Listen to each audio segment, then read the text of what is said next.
শুরু হলো বিদ্যাসাগরের নারী শিক্ষা প্রসার। বিদ্যাসাগর সবার কাছে দয়ার সাগর নামে পরিচিত। সেই মিলিত সমাজে দাঁড়িয়ে নারীরা অল্প বয়সী বিধবার জীবন কাটাতো। প্রত্যেক প্রতিবাদকারী ব্রাহ্মণদের পরাজিত করে বিধবা নারীর বিবাহ দিয়েছিলেন এবং দিনের পর দিন বিনে পয়সায় বিনা স্বার্থে দুস্থ মানুষদের চিকিৎসা করার মাধ্যমে সেবা করে গিয়েছিলেন। তবে বিদ্যাসাগর যে এখানেই ক্ষান্ত থেকেছেন তা আদতে নয়। সেই সময় শুরু হয়েছিল বাংলায় নারীদের অধিকার হ্রাস। তৈরি হয়েছিল দুটি শব্দ, ভৃত্য ও ভার্যা। দুটোই ভ্রী ধাতুতে গড়া। ঘরণীয়, যাদের খাওয়া পড়া দিয়ে কাজ করাতে হয় কি। ভৃত্য করবে শস্য উৎপাদন আর স্ত্রী করবে সন্তান উৎপাদন। হ্যাঁ, এই কথাই ছিল সমাজের মূল বক্তব্য। আবার অপরদিকে শোনা যেত, এই যে তোমার মেয়ের তো 12 বছর বয়স হয়ে গেল, এখনো তো বিয়ে দাওনি। এরপর তো মেয়ের বাপ মাকে নরকে যেতে হবে। বিয়ে একেবারে শাস্ত্র মতে, এই আমি কইয়া দিলুম। সুতরাং মেয়েরা পেট থেকে বেরোতে না বেরোতে কত তাড়াতাড়ি তাকে বার করা যায় তা নয়। কত শিশু কন্যা যে পরিণত বয়স্ক স্বামীর ধর্ষণে ফুলসজ্জার রাতে মারা যেতে লাগলো তার খবর কেই বা রেখেছিল। তাই স্বভাবতই সমাজের যে নারীর সাথে শিক্ষা কথাটা জুড়বে তা ভাবাও ছিল পাপ। এমন সময় সাল 1849।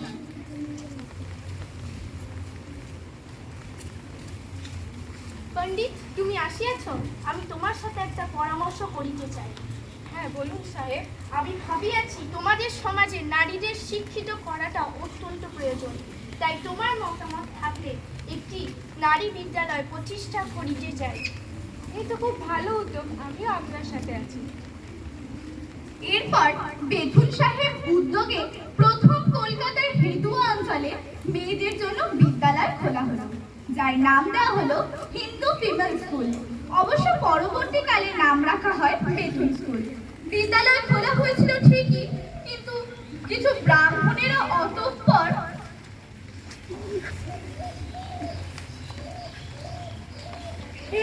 পুকু কোথায় চললে আবার মেয়েকে নিয়ে?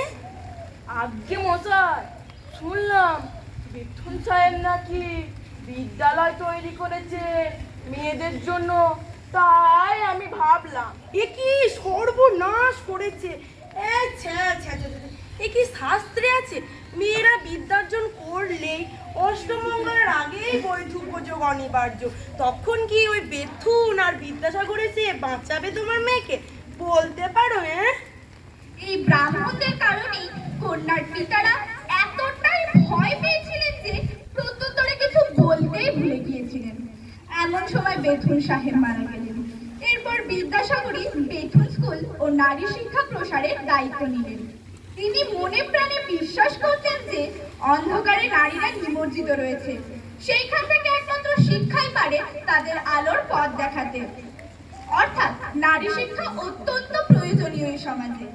অপরদিকে বাড়িতে বাড়িতে কথা হতে শুরু হয়।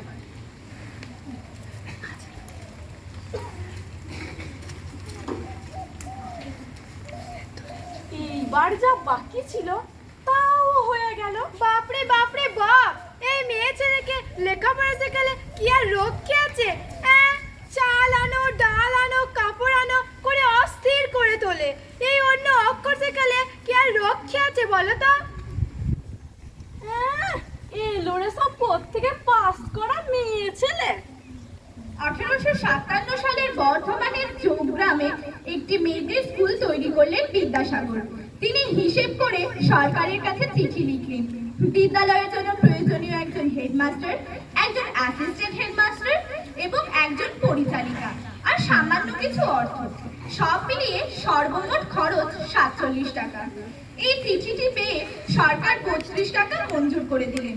সর্বমোট খরচের থেকে 15 টাকা বাকি থাকলেও বিদ্যাসাগর ভেবেছিলেন সরকার যখন একবার রাজি হয়ে গেছে তখন মেয়েদের আরো কিছু স্কুল খোলা যেতেই পারে। এরপর মাত্র 1 বছরের মধ্যে হুগলি, বর্ধমান, মেদিনীপুর এবং নদিয়ার সর্বমোট 35টি বিদ্যালয় স্থাপন করলেন। এই 35টি বিদ্যালয়ের জন্য তিনি আবার মোট খরচ প্রয়োজন করলেন। সেটি ছিল 845 টাকা।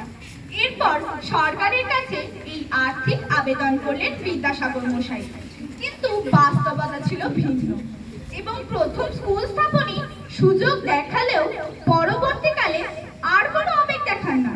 অবশ্য মোট 1 মাস নয়, 1 বছরেও নয়, চলছে সেটা অন্য কোনো শিক্ষক 8 মাস মাইনে পাননি। এই 1 বছরে তাদের মাইনে দাঁড়ালো 3500 টাকা।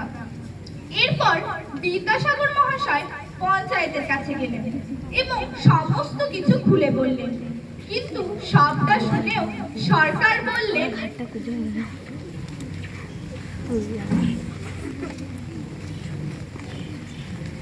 পণ্ডিত, তুমি আগে অনুমতি না নিয়ে অনেকগুলি বিদ্যালয় খুলেছ। এই ক্ষেত্রে সরকারের কোনো প্রকার হেল্প করবে না। আমি প্রতিটি বিদ্যালয় স্থাপন করার পর আমি সরকারকে রিপোর্ট পাঠিয়েছি, তখন কেন আমাকে বাধা দেওয়া হয়নি? কিন্তু পণ্ডিত, আমি তো হেল্পলেস।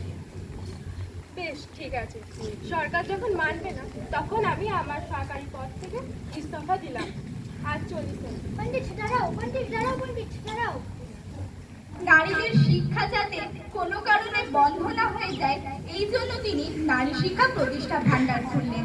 সমাজে গণ্যমান্য অনেক মানুষই তাকে অর্থ দিয়ে সাহায্য করেছিলেন, আর রইল সমগ্র অর্থ দিয়ে সেই বিদ্যালয়গুলি চালিয়ে গিয়েছিলেন দিনের পর দিন।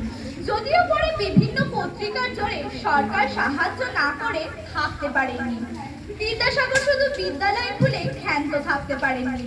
তিনি বাড়ি বাড়ি গিয়ে কন্যা গৃহবধূরা যাতে বিদ্যালয়ে আসে, যাতে শিক্ষিত হতে পারে, তারা তার জন্য পিতামাতার কাছে অনুরোধ করতেন। তাই নারী শিক্ষা যে প্রয়োজন এটা বুঝিয়েছিলেন, তারা তাদের কন্যাকে পাঠাতে লাগলেন বিদ্যালয়ে। এই দেখে আবার অপরপক্ষে কেউ কেউ ছড়া বাঁধলেন, যত ছুরিগুলো তুড়ি মেরে কেতা ভাতে নিচ্ছে যাবে, এবিসিতে কি বিশেষে বিলিতি বল কবে কবে, আর কিছু থাকবে ভাই, পাবেই পাবে, দেখতে পাবে, আপন হাতে হাঁকিয়ে বগে গড়ের মাঠে হাওয়া খাবে। বিদ্রুপকারীরা চিরকাল বিদ্রুপ করে গেছেন, আর বিদ্যাসাগর মশাই কোনো কথাই না শুনে নারীদের শিক্ষার জন্য লড়াই চালিয়ে গিয়েছিলেন। নারীদের শিক্ষা বিস্তারে বিদ্যাসাগর মহাশয়ের অবদান সম্পর্কে আজ আপনারা জানবেন। তবে যে মানুষটা নারী জাতির জন্য এত লড়াই করেছিলেন তা আমরা ভুলতে চলেছি।